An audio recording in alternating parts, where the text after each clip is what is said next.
Okay, this story was everywhere, and well, let's say that people were rallying to support this guy. A 24-year-old Augusta man was arrested for leaving his children, ages 1, 6, and 10, alone at a McDonald's while he attended a nearby job interview. This was yesterday, and everybody, and I say it's like I saw like 95% or 99% of the people, of thousands of replies, were saying that this guy did nothing wrong. He's a hero. He was attending a job interview. What have we gotten into? Helicopter parents. It is okay for a 10-year-old kid to babysit her brothers 1 and 6 at McDonald's. She's gonna be fine. What's the job interview? Was really quick. Well, all kind of details about this. I don't know if you think that 2 hours is something that is quick, but it was 2 hours in total. And another thing is that, well, yes, it was a 10-year-old girl, and her brothers are 1 and 6. But then you know that this kind of stuff is kind of things that sometimes you have doubts about what you're reading. It's like something doesn't fit. And now we have, in a report obtained by Outkick from authorities in Georgia, police say the father who left his kids at a McDonald's to attend a job interview was fabricating the facts based on their investigation. Oh my God, I'm going to read the details of this. I'm going to read you the details because this is really, really juicy. And by the way, he had already been offered a GoFundMe, and the GoFundMe was like $80,000 by this point. Oh, let's help this family, and let's help this guy get a job. Oh, well, this is the story of the Georgia man who says he left his kids at a McDonald's to attend a job interview has taken quite a twist. That is an understatement. In a supplemental police report obtained by Outkick from the Richmond County Sheriff's Department, police determined that Chris Louis, the father of 3, did not attend a job interview while leaving his kids at an Augusta McDonald's. According to the report from Louis civil in charge of the Sheriff's Department, Chris Louis was not engaged in a job interview or application process during the time the children were left unattended. Furthermore, by his own admission, he was walking between McDonald's and the Hendricks apartments on foot during that period.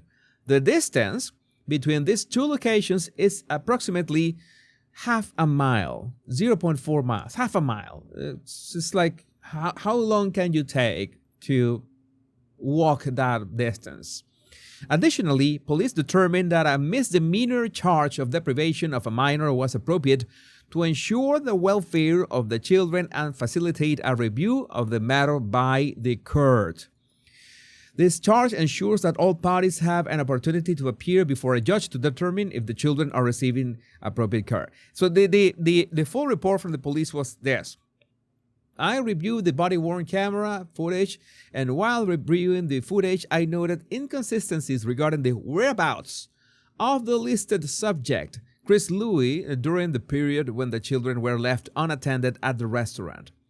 Victim number 1, this is like that's what the report says. It's not my words. That's what the victim. Victim number 1, a 10-year-old child, stated that she, her father, Chris Louis, and her 2 siblings had walked to McDonald's from the Hendricks apartments. So you were at the Hendricks apartments, walked to McDonald's, and that was half a mile.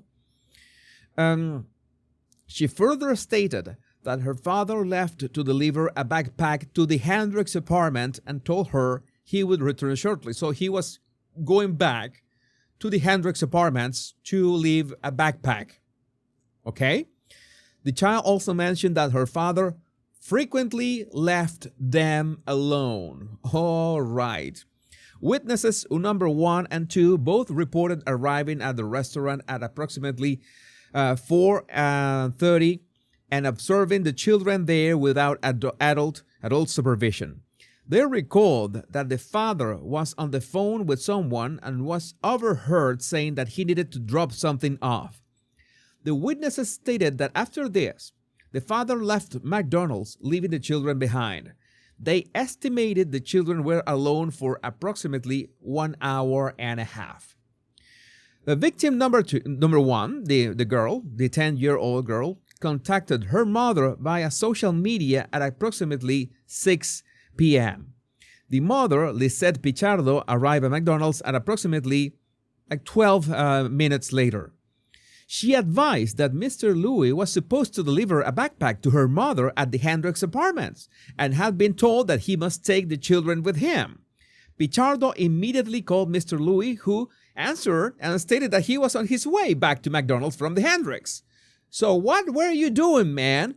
What were you doing for almost 2 hours when all you had to do was to leave a backpack at the Hendricks apartments? And you were coming by your own daughter, by your own 10-year-old daughter.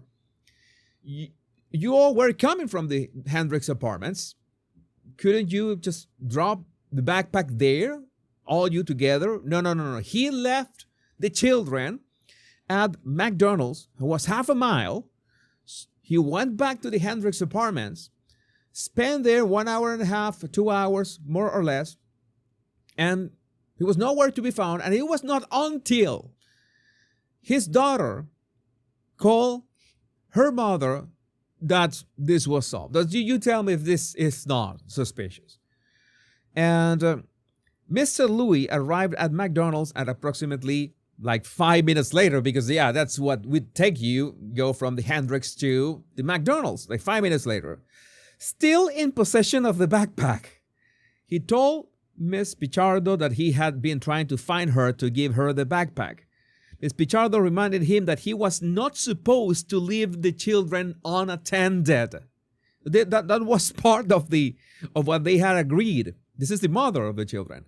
Louis claimed that he and the children were at McDonald's earlier that day because he had filled out a job application at the West Bank Inn, located adjacent to McDonald's, and was waiting for a call back for a possible interview. He said he left to deliver the backpack to the Hendricks. During that time, he lost his ID and another card and had been retracing his steps to find them. To verify this, I visited the West Bank Inn and spoke with the manager. She confirmed that Mr. Louis came in on March 22, 2025 and completed a job application. She also conducted an informal interview with him on that date. When asked if Mr. Louis would be expecting a call back from a formal interview, she stated that no, that was not true. The manager provided video surveillance footage showing Mr. Louis arriving and on March 22. Okay, this is no, okay, this was not related to this. There was no callback expected. Based on the video evidence and the timeline provided by all parties involved, it was determined that Mr. Louis was not engaged in a job interview or application process during the time the children were left unattended. Furthermore, by his own admission, he was walking between McDonald's and the Hendricks apartments on foot during that period. The distance between these two locations is half a mile. And given the facts and timeline established through BWC footage, body cam footage, witness statements, and follow-up investigation, it was determined that a misdemeanor charge of deprivation of a minor was appropriate to ensure the welfare of the children and facilitate a review of the matter by the court. This charge ensures that all parties have an opportunity to appear before a judge to determine if the children are receiving appropriate care. I hope that the mother is there to, to say the part, to tell her side of the story. On Wednesday, former NFL wide receiver Antonio Brown started a GoFundMe for Chris Louis that has raised, at this point, $80,000, something like that. Based on the new information, Brown says that he will pump the brakes on that project until he learns more about the new details from the sheriff's department. I mean, I want to respect everybody's opinion on this one. And let's say that the guy was in an actual job interview. There was an overwhelming outpouring of support if he was at an actual job interview, in which, well, it seems that he wasn't. But if I want to know your opinion. What do you think about this? If he had actually been at the job interview and he had nobody to leave the children with, what would you have done? Would you have taken the children with you to the job interview and tell them to wait at the lobby? I don't know, where you're taking the interview. Tell them to wait at the lobby quickly while you do the interview. That would have made a bit more sense. So many people are saying that a 10-year-old is perfectly capable of being a nanny to her brothers of ages 1 and 6. I don't know. I only will tell you this.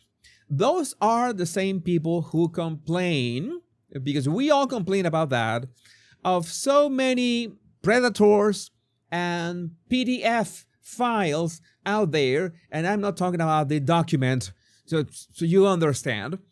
And it only takes a few minutes to destroy kids' innocence. Nobody's talking about kidnapping them. That is really statistically not possible. It can happen, but it's too remote. But I don't know, if somebody with bad intentions notice that there are 3 children unattended, yes, things can go very wrong very quickly. So, okay, that is in all cases my opinion. Maybe I'm way too paranoid. Remember that I'm from Venezuela. You would never do something like that in Venezuela. Rest assured, you would be crazy. But in this case, I think that it was worth waiting at least one day to have a say about this. Again, what if it had been an actual interview? And if it was an interview and the mother was literally on call, like the daughter called her mother and her mother was there in like 10 minutes, so just in 10 minutes. And after the mother arrived, she called the guy and the guy was there in 5 minutes. It's how didn't they organize themselves? Well, we already know that it was not a job interview. But this has sparked a conversation about if children nowadays are, they don't have the responsibilities of other times. And I can understand in many instances that, well, I don't know if the predators have been the same. I think it's pretty much the same. But I don't know. Maybe I have trust issues. I come from a low trust society. So I would love to know, what do you think about this in the comments? My name is Jesus Enrique Rosas. I'm the Body Language Guy. Much love and bliss.